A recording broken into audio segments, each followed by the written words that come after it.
Hey guys, welcome back to my channel. I know I said I was going to do a video every week and then I missed last week, but I actually did do a video and then I lost it. I don't know what happened to it. If my granddaughter deleted it off my phone when she was watching movies or playing games or something, but it's just suddenly not there. So I'm just going to go ahead and make it all in one.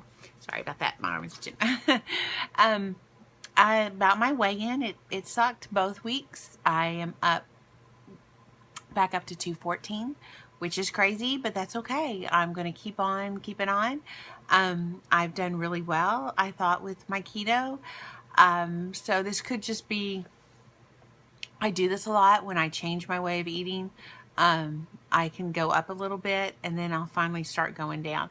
And so not only did I change my eating, but I've made an effort to be more active, and I think that might have something to do with it. If not, then I'll just keep playing around with my calories and my protein and my carbs and all of that business. But I will say there were a couple days I did get a little bit more carbs than 20, but it wasn't bad. So I'm not real upset about that.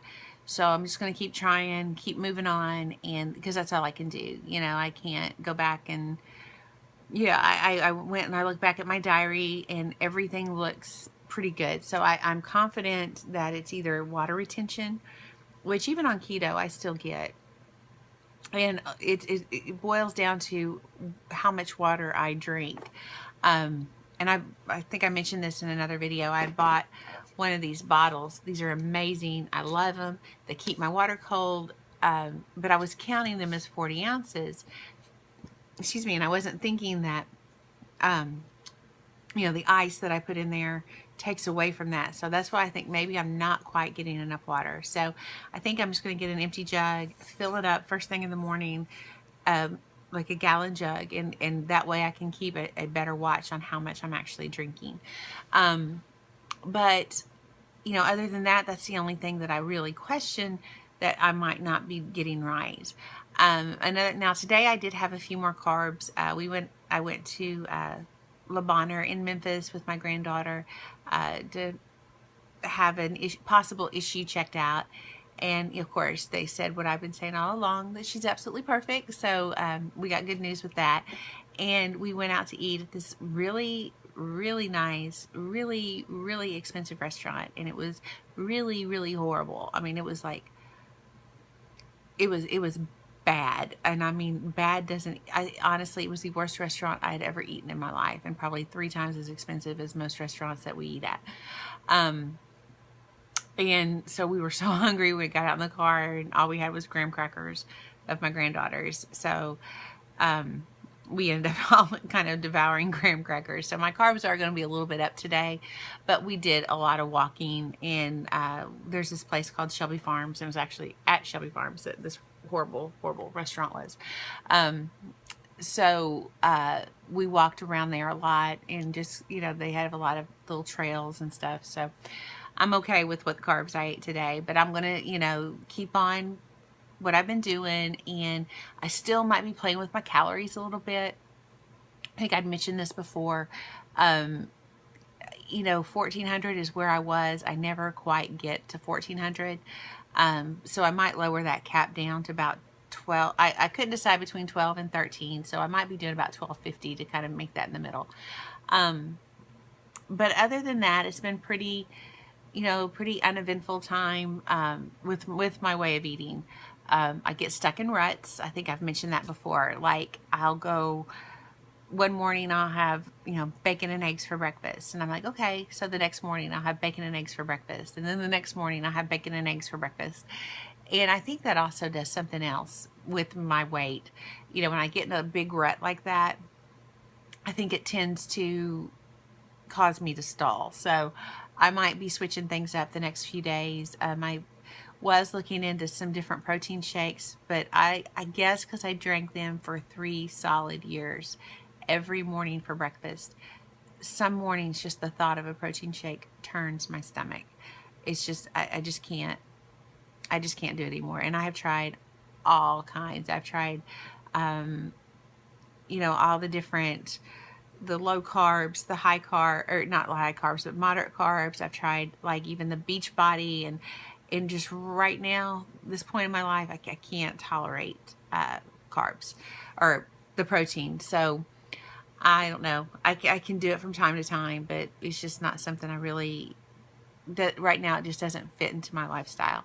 But speaking of Beachbody, that is something I'd like to do. It's not the Beachbody shakes and stuff, but I am looking into accessing the workout program, because I think they've got a phenomenal workout, and I've got some friends that are doing it, and I'm blown away about the tone and definition, and I need that. I need more of a structure and something to follow like that, because I don't know what I'm doing. I'll be, completely honest with you. When I work out at the gym, I would follow my son around, because he's into it. He's done the research and all this stuff, and he's got this great routine.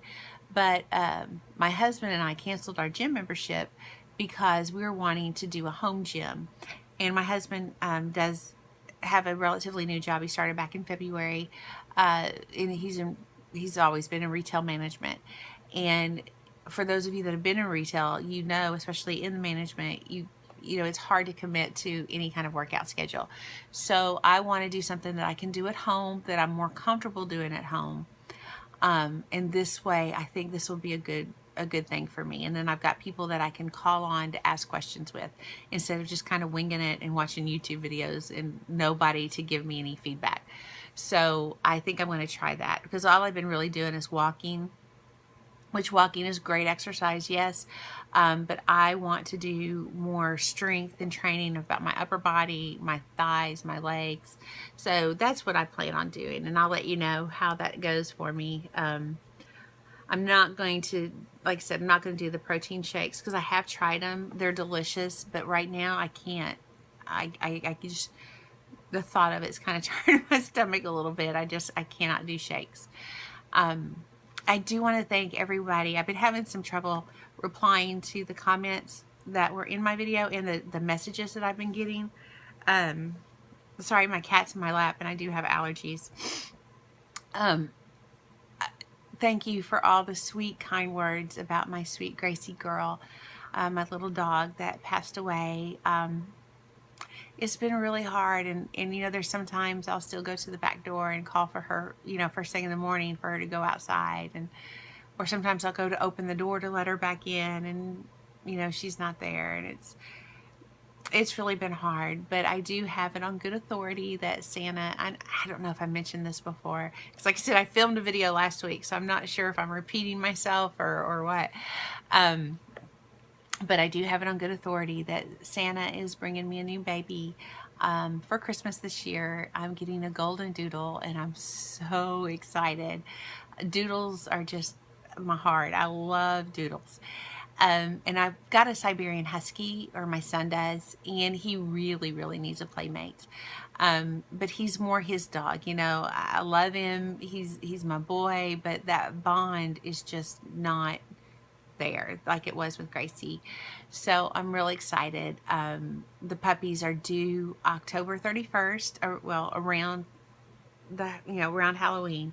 So I have to wait until they're 2 or 3 weeks old before I'll be able to pick one out, and I'm third in the list, so I've got to wait until the other 2 people pick out their puppy before I'll be able to pick out mine. But I'm really excited. Her last litter was 9, and oh my goodness, they are the cutest puppies I have ever laid my eyes on. So, and they're really good for people that do need that emotional support and need that companionship, because they're just part golden retriever, so therefore they've got that sweet laid back personality, and then the poodle, they've got that intelligence.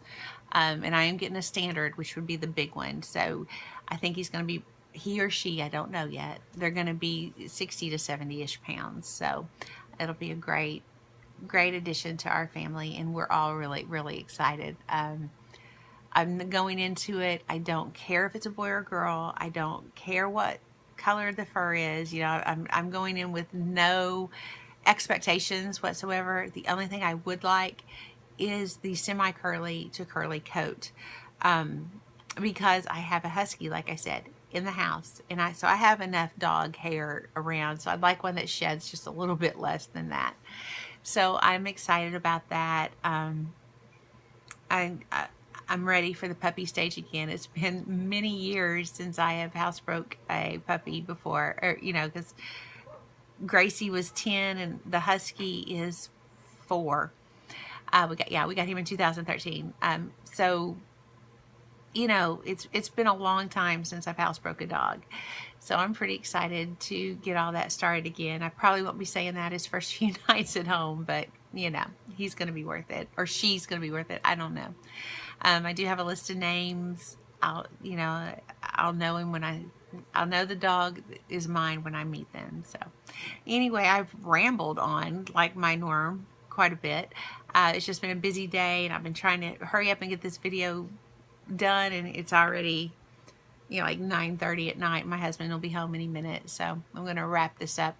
I hope you all have a wonderful week. I will be back next week with an update, hopefully with a loss. And until then, you all have a wonderful, wonderful week. And again, thank you so much for the kind words and the love and the messages that I would receive with the condolences over my sweet, sweet Gracie. And I hope you all have a great week. Bye-bye.